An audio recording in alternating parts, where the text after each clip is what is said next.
Good. Well done. Well done. Beautiful. Isn't it a pleasure to play with a musician in front of you who loves the music, who understands the music, has the physical gift to demonstrate the music, and who cares about you as players?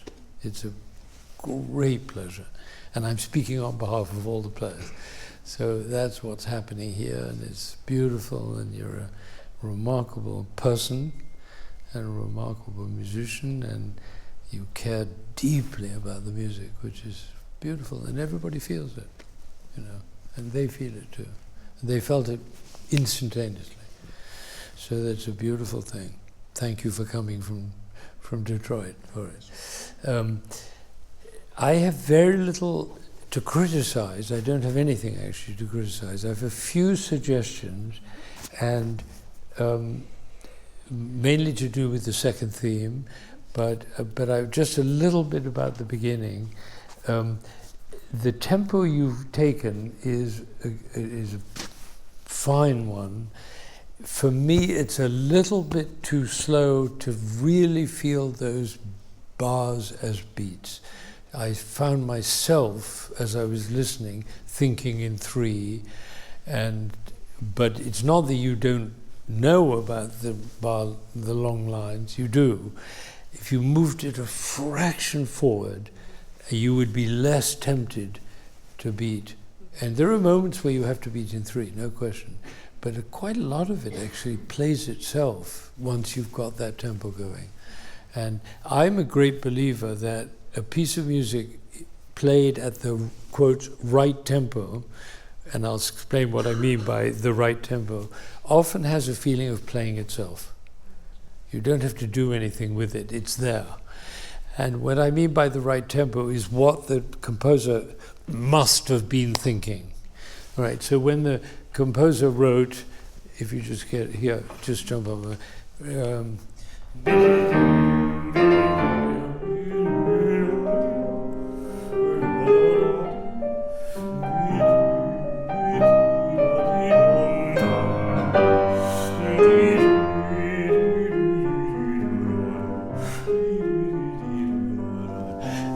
music feels so right at that tempo. And that's the tempo of his metronome mark. Now, does that always coincide? No. Sometimes the metronome mark doesn't fit, and Schubert didn't use the metronome. But there is a sense, when you get it right, that you don't have to do anything to it.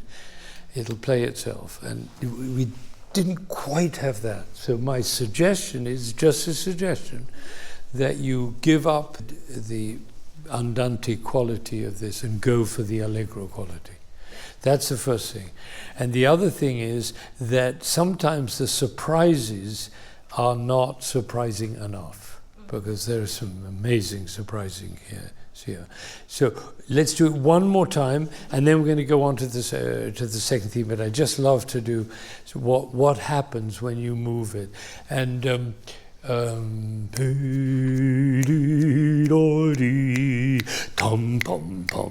that's the development. So if you took that, where it really sounds great at that tempo, do the beginning at that tempo.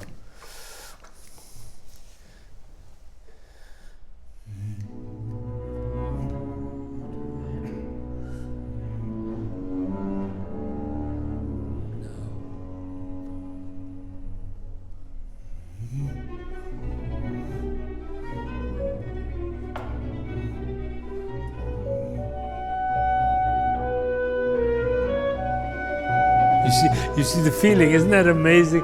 It's a totally different feeling for them too. So that was great. You have a bad habit of opening your mouth and closing it a lot. I can say that we're not in public here, this is private. It's distracting, right? It's unnecessary. Great, beautiful. Okay, now let's go on to the second theme. So build up to B somewhere before, is it 24? 44A. Right, great.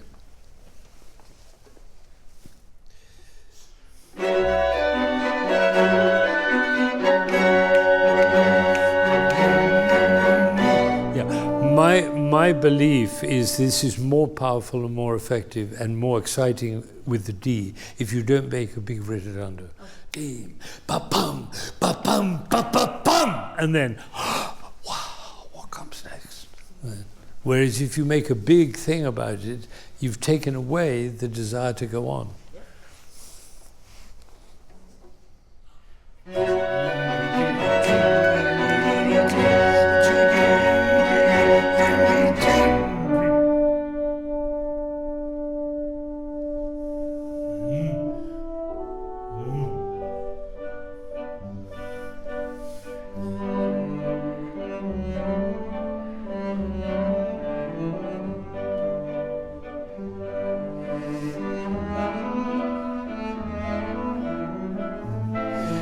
Let me say a couple of words about the accompaniment. They're being very classical with the accompaniment. Da, da, da, da. I think, yes, by all means, be precise, but I still think it's a romantic gesture. If the piano were playing with the pedal down, so it's less spiky. You made him play beautifully, his cello section beautifully, but it was a full piano and not a pianissimo. Isn't it a pianissimo? All right. So that's a difference. It's that wonderful thing where you have something so beautiful that you don't want to tell anybody about it because it's too precious. You know how sometimes people come back from a holiday and they say, "It was so incredible, you can't imagine. It was just."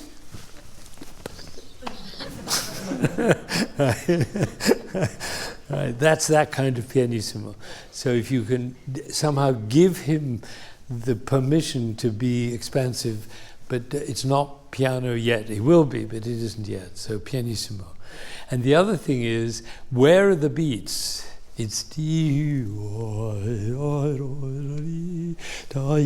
so it's one beat every 2 bars. It's not D, da, da, da, da, di, da, da, da, di, da, da, da, di, da, but T,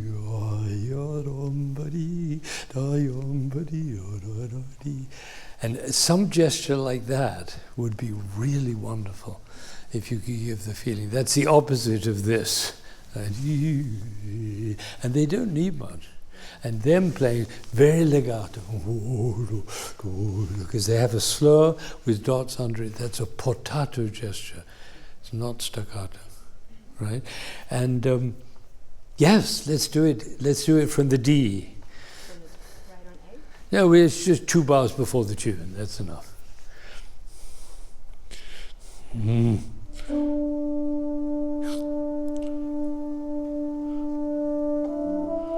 Right. You have to be very clear because they're not counting. You realize you're counting, but they're not. Okay. Right.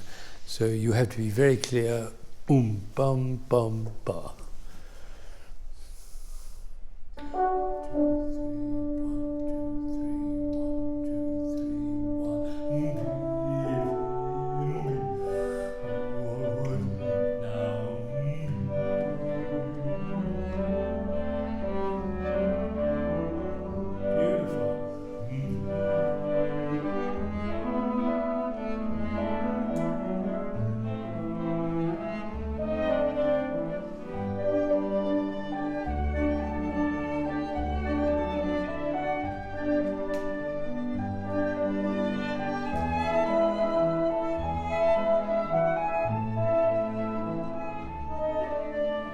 Yeah, focus everything on the diminuendo because it goes to nothing, disappears to nothing. And yes, you might want to give them a 3, but mainly and I think you'll be fine without giving them. You're doing beautifully. I mean, it's really lovely what you're doing. There's an intimacy here in this music, a delicacy, a tenderness above all, that is not quite coming out. And the speed is unusual because this tempo is usually, at this point, is usually much slower. In almost all the performances and recordings, you never hear it at this tempo, but it's great. But there's a danger, which is that it sounds busy. Now, what's happening in this theme is very interesting. There are 8 Gs. Da, da, da, da, da, da, da, da, da, da, da, da, da, da, da, da, da, da. Aha! At last, a G sharp. So I would be very, very calm until that G sharp. And then all you need to do is raise one eyebrow, that's all. Right? Because if you do it really calm, very, very, very calm, 8 Gs in a row, and then suddenly, oh my God. You know. Right? Whereas there's so much energy going on in your conducting that the G sharp just passes by as unimportant. So just do right from there. Maybe 2 bars before the cello tune. 42. Yeah. 42? Okay.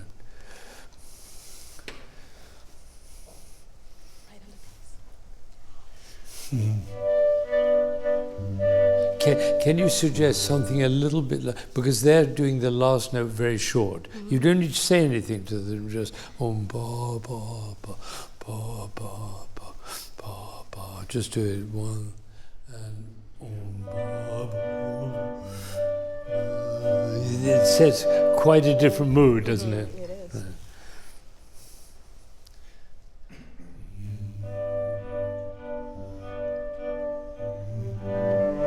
Yeah, I would do something that pulls them into a quiet mode. Just do it once again.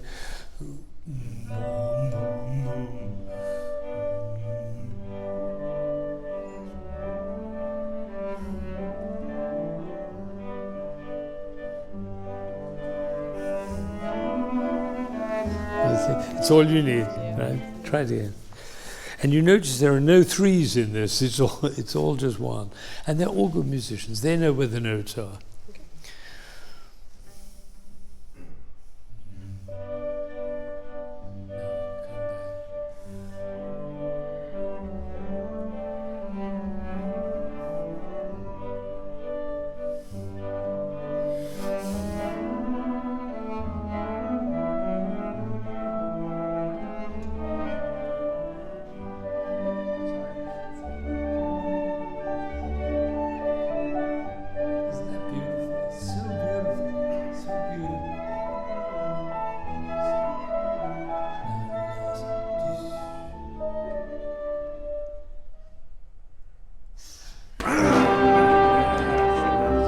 That's great. Beautiful. Well done. You're a great musician. I mean, I shouldn't say you're a great musician. You love music. It's much more interesting than the other. Bravo. Beautiful. You're doing great. I mean, and everybody in the audience is saying, oh, this is so beautiful. Good. All right. So the difficulty of the next passage is it's badly written by Schubert. Right, unfortunately, because the tune da da, which comes from da da, from both from the beginning and from the second theme, is hidden in the oboe and the flute, and it's not heard. And so the strings, which are just playing individual notes, tend to always dominate, and you can't hear. And you may have to stop in the rehearsal and tell something, but if you can conduct in such a way that you physically relate to the winds and give the impression that you don't want quite so much from the strings. Go on.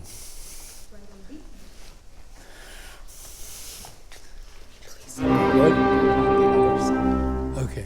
Can you? Yeah. What I mean, just look there. Right.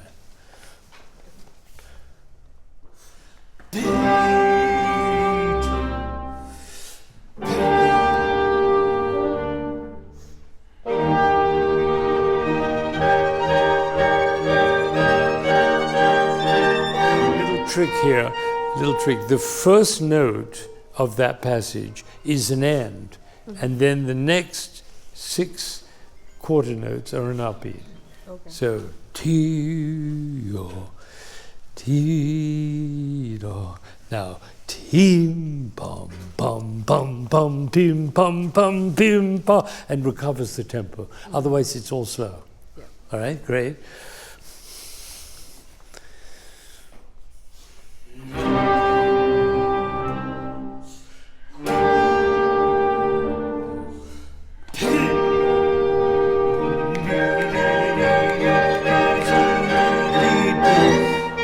And at the top, before the climax, a little bit of expansion. Good, that was good. Do it again. Now.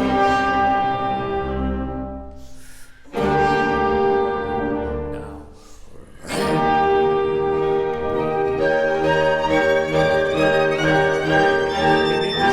me just say something. Never do anything which is artificial, all right? Because they'll be offended.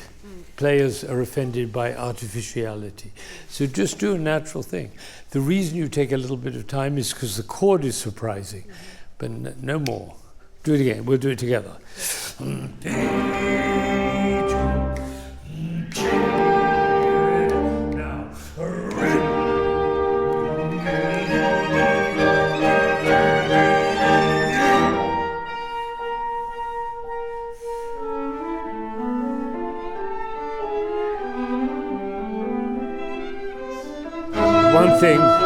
One thing you hear that's interesting, you're doing da da dum ba dee da dum ba dee da da da dum ba dee da da da dee.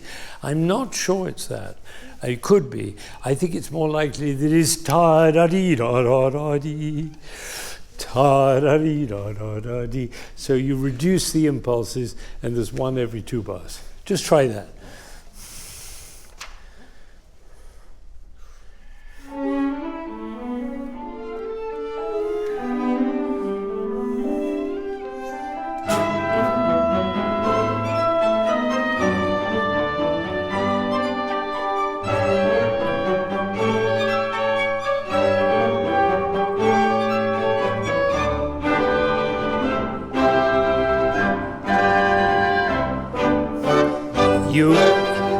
I watched a very good conductor last night who was conducting a modern piece, and it depended on very clear accents, everybody together, pizzicatos on, and it was amazing. It went bah, like that, bah, and it was everyone was perfectly together. You're trusting it'll be fine. I don't think it will. So one, bah, one, bah. It's really clear. Should we do that?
This is so obviously in one, isn't it? 4-bar phrases.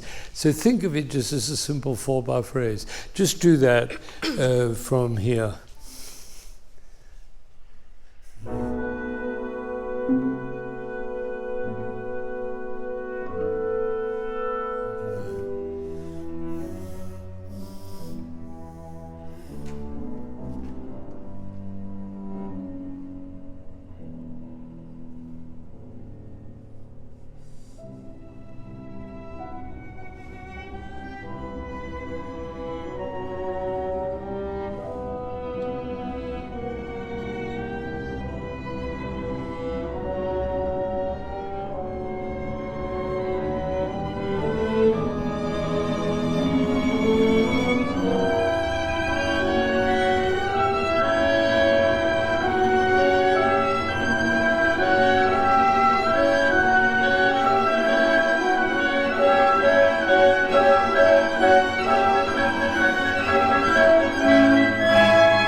This is great. You're doing beautiful, beautiful, beautiful, beautiful. This is one of the most terrifying moments in all of Schubert. And again, I think your feeling of 3 is getting in the way of the heartbreaking song.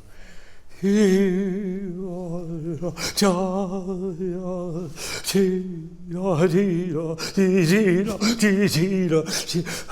doesn't want to be held back. It wants to be. It's not an allegro molto. It's not eroica. It's not. But it is an allegro. So I would suggest just do from the. Just do the second ending. And I'll show you what I mean. Second ending, every 3.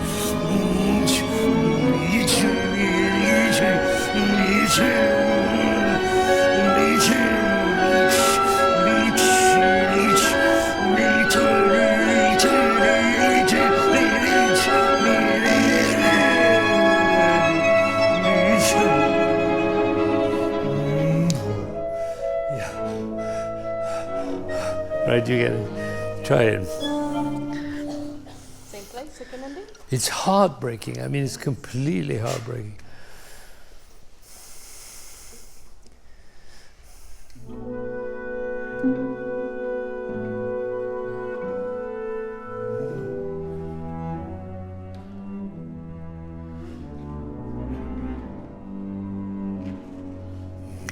Tempo. Surprise.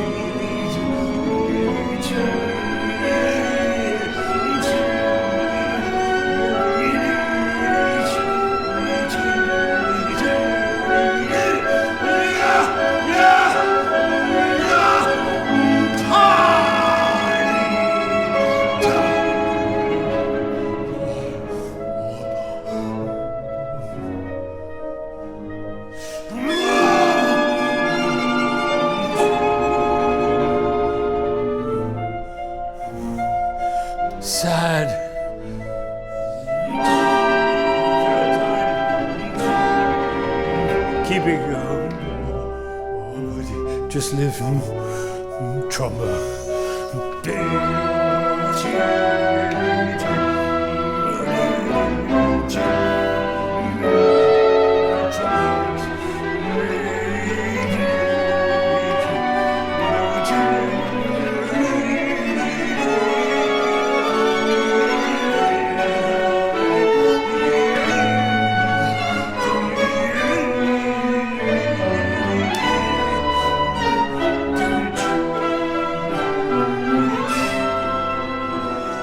exhausted, exhausted, exhausted, exhausted.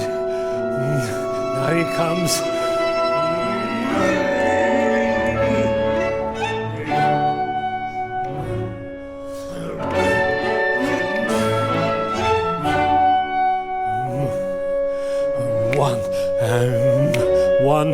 One.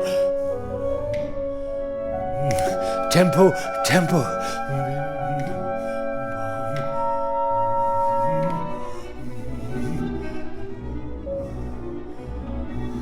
Beautiful.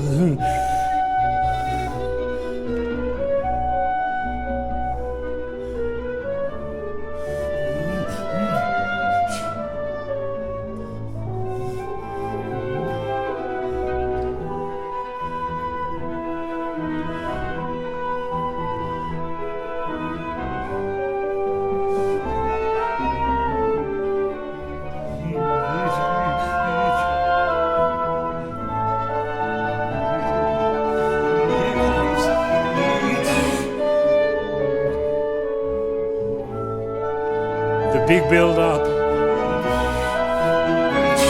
Keep it going.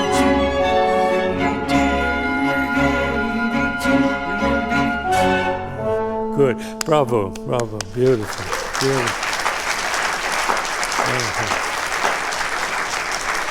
You know, some of the heartbreak and terror and tragedy of Schubert comes out. And even with this small group of people, with a great pianist. Without the piano, of course, it's not possible to do this. There's the few strings alone, but supported by the piano, which is really fantastic. And I don't think the people in the audience are getting less about the meaning and Schubert's message than if they were listening to the Vienna Philharmonic, which is a kind of silly thing to say, but it's true. Isn't that interesting? Because they're great and they respond to... There's something terrifying about that development section. And it should take people into a world of awestruck terror.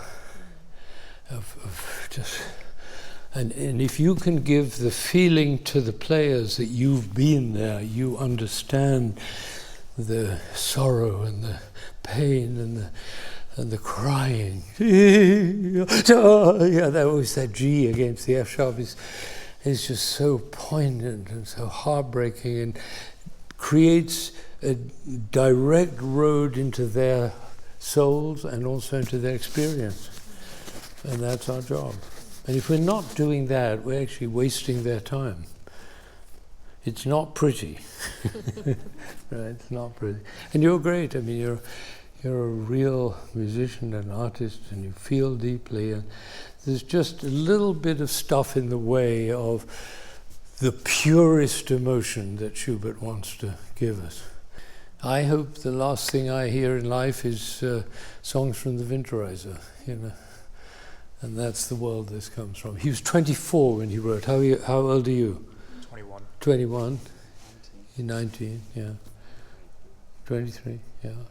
Schubert was your age when he wrote this piece.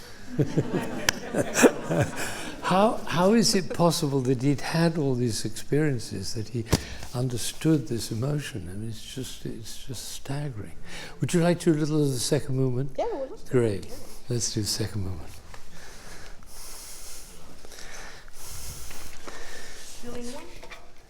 Well, it's interesting. It's very, very interesting.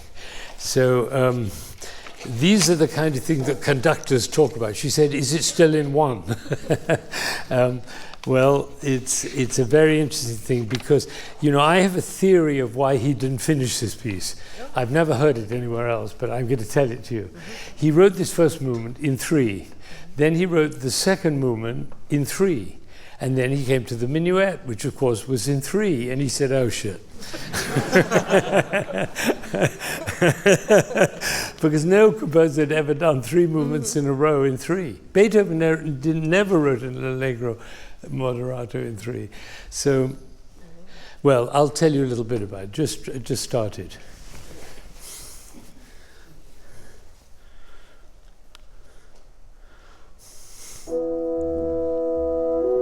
Yeah, of course, you've got to be very clear when you start a piece that they don't know what beat you're in. I had a very funny experience once. I was doing in St. Louis with the St. Louis Chamber Orchestra, and I began the slow movement of what they know as the Elvira Madigan Piano Concerto, you know, and I conducted it in one, and they thought it was bom, bom, bom, but those were the bars for me. Oh. And I began, and then I explained, no, it's the bars. And the first viola said, "This is ridiculous." Well, because they'd always been used to playing it that way. Isn't that? So musicians don't know what you're going to do, so you have to give some indication before.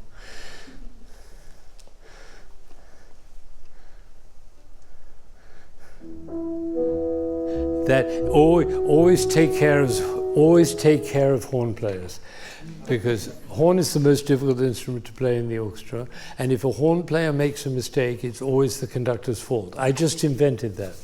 Okay, all right. So I'm very conscious that the horn players, whatever else is playing, right, perfect. I take full credit.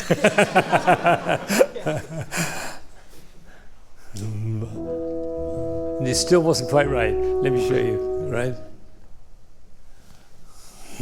Right, it's because I see him breathe, so I know exactly where the note is going to be, I know. Perfect. Right. And he'll be perfect every time, so long as I take care of it.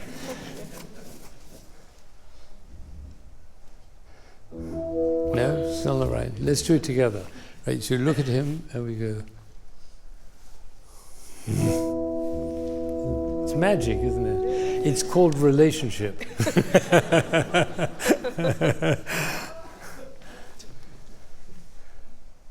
No, it's not going to work. No, because he went like that.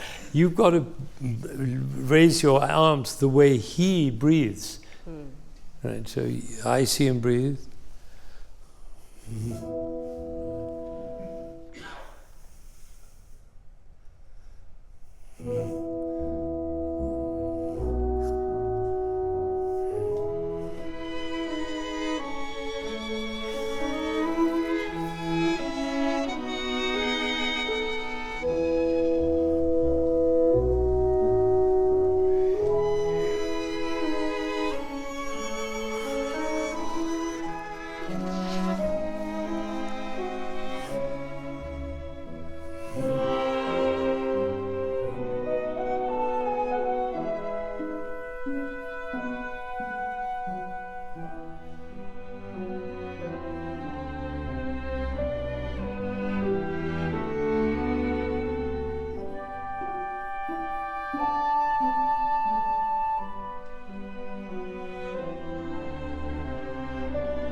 Okay, now, you asked me at the beginning, is it in 3 or is it in 1? And there's no way of knowing, because Schubert didn't tell you. He only said andante con moto. Right? And if I hear this, do from that fortissimo, with the upbeat, 1, 2, 3, 1.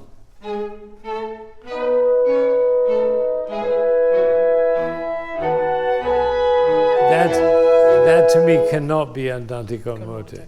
So the way this is constructed is that each bar is a beat in a 4-bar phrase. So let's do it. 1, 2, 3, 4. 2,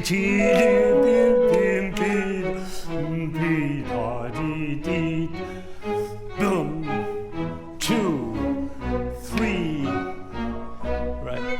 So that's the tempo of the piece, right? Because it can only be felt that way if you do it. And of course, it works wonderfully for the brass and for everything, for the trombones and everybody. So, and I would suggest not da, da da ba ti da ti ti do ti do do ti do da ti da da. End of the 4-bar phrase. New ti da. Should we try that? To do bar before. What's that bar? 2 before A. 2 before A, right? 3, 4.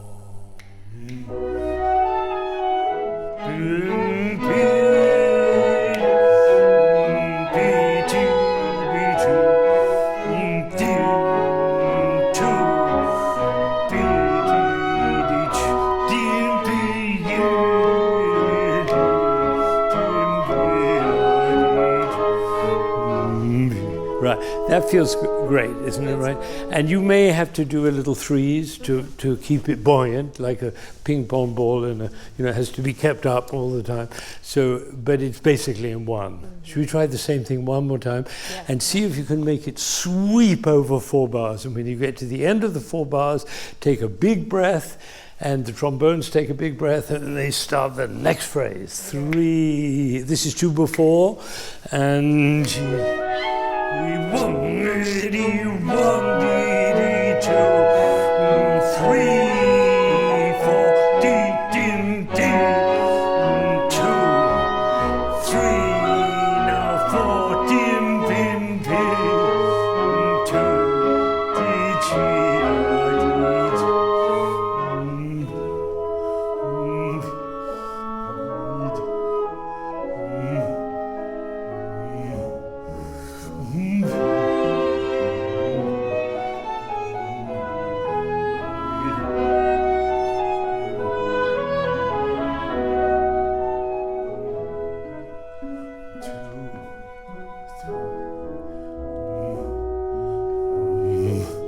Good.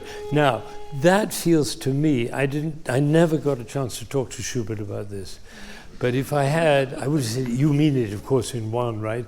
And he would have said, of course. Because that feels so great.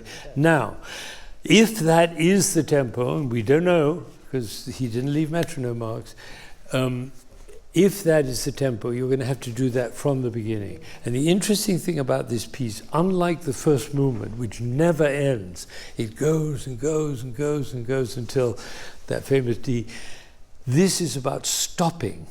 Everything stops. It's the exact opposite. It's a wonderful combination of a piece that and a piece that stops. So the beginning, 1 and boom, boom, boom, boom, boom. Well, I was just doing the pizzicato, right? So it's boom, boom, boom, pi, dum, bum. You see, everything stopped, even right at the beginning. All right. So the whole piece is about that. So now go from the beginning, and I don't know whether you're going to be in 3 or 1 or what you're going to do. It doesn't matter, but you have to be clear. I would do 3, 4, and stop.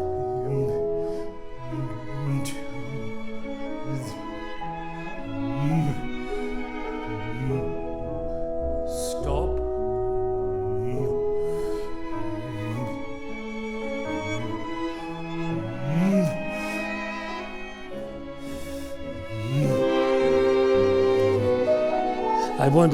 I just want to draw your attention here. The 1, 2, 3, 4, right? 5, right? 5-bar phrase. So this is a surprise. So now, can you make it very calm? Do from the beginning. Take care of the horns. Everybody's playing pianissimo, and it's constantly stopping. Together, 2, 3, 4.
Yeah, you weren't clear. You're clear. That was your fault. Yeah, Great. Well done. Beautiful. Beautiful. Go on. Go on. Go on. Yeah.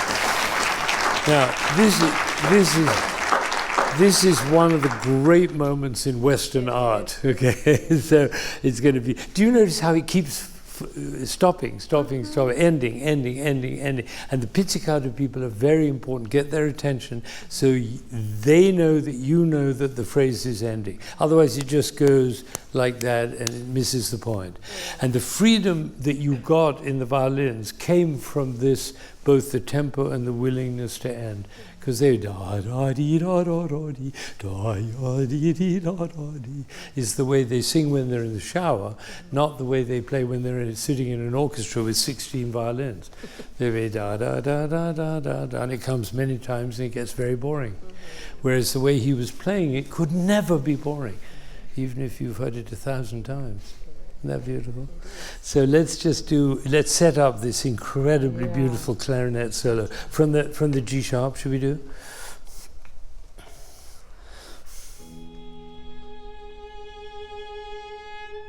Now, because it's pianissimo, I would do something in your gesture which suggests no vibrato. Let me show you what I mean.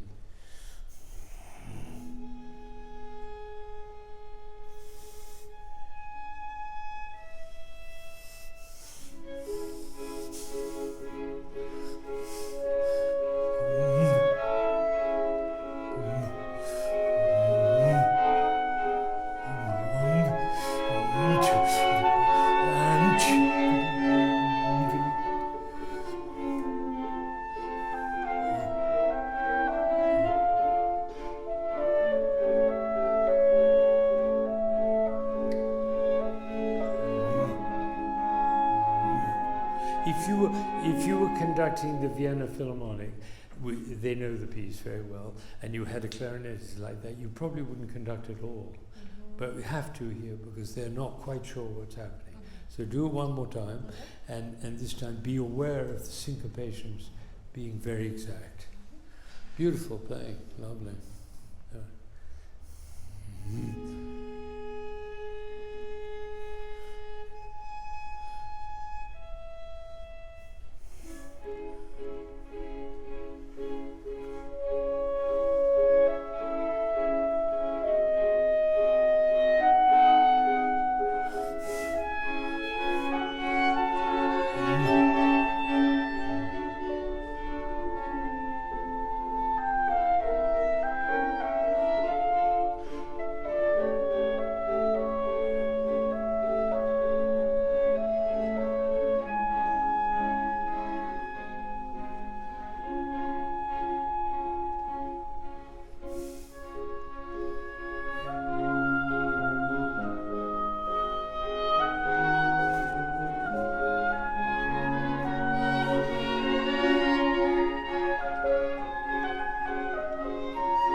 Great. Beautiful, beautiful, bravo, beautiful, really beautiful. Moments like this, where you have soloists, wonderful soloists, I would suggest to them that you trust them and you're following them. If they don't do something that you want, you can always add it later. For instance, he does the accents a little bit placid, and I think they're a little bit sharper, so you can give that. But otherwise, create a beautiful carpet on which this beautiful thing can be. Just try one more time and have it be about the soloists. They're very different, and the sound is different because different instruments, different personalities. So one more time from this. And you don't need to say anything to the violins, because if you do this gesture, most of them will play without vibrato, and if a couple of them do vibrato, it doesn't do any harm. But if you do.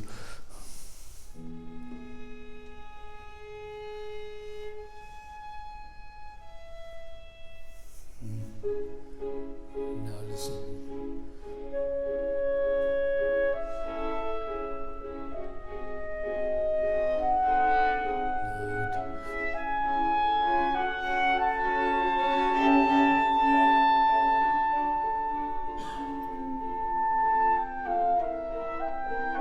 Very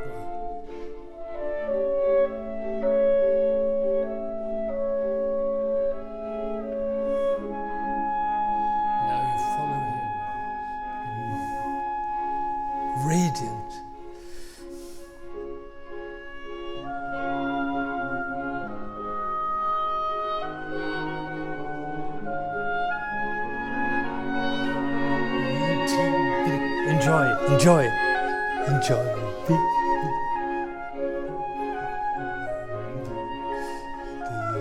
surprise.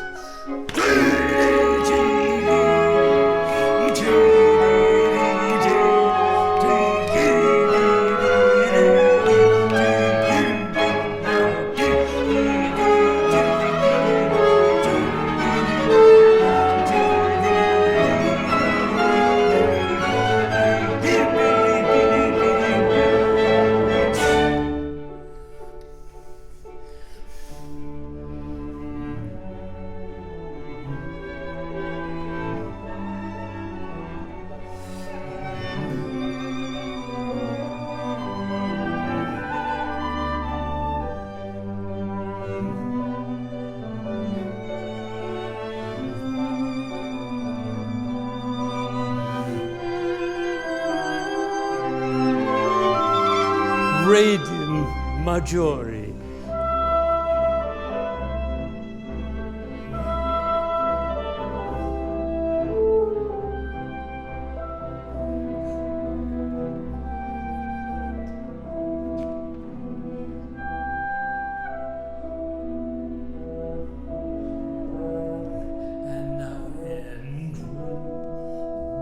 And do you see how it keeps ending? Isn't that great? Great. Well, look, you've done a beautiful job. It's really wonderful. It's a pleasure to have you here. Thank you. And you know,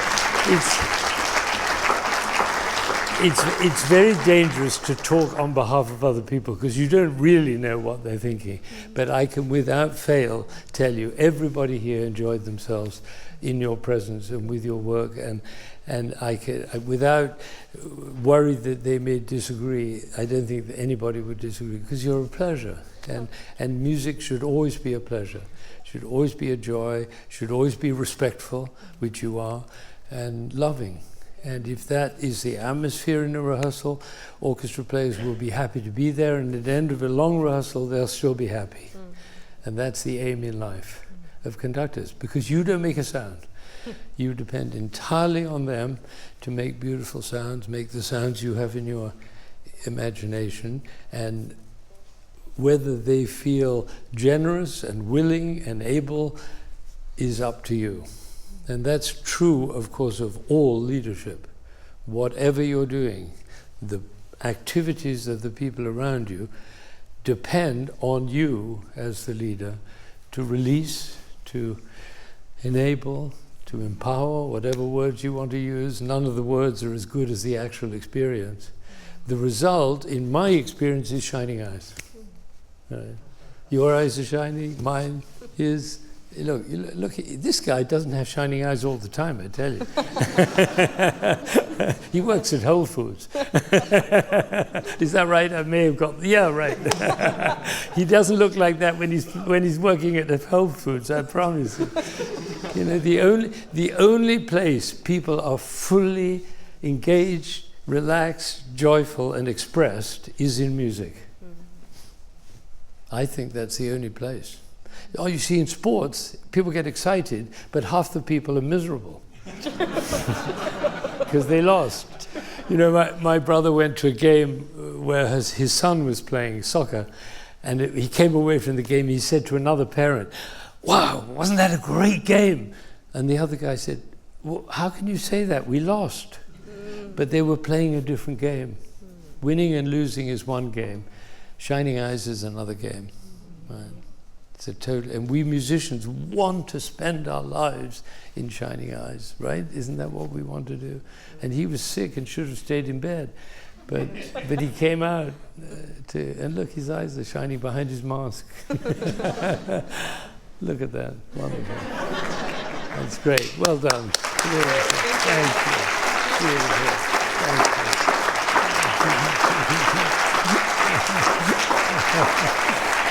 This was great. Thank you. Great job.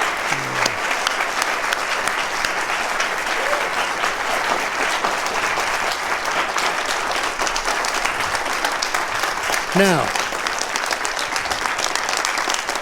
this afternoon, was it worth coming from Dallas? 110%. isn't it funny? People do wild things. Like she got on a plane and come from Detroit, but now you know why. I mean, there's nowhere else you can find this in music.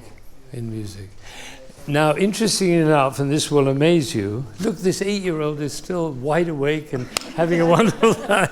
So he says, nothing to do with age. We're going to have a 4-hour rehearsal this afternoon with these people on Rachmaninoff's Second Symphony. And that doesn't surprise me at all, and it shouldn't surprise you. Isn't that interesting?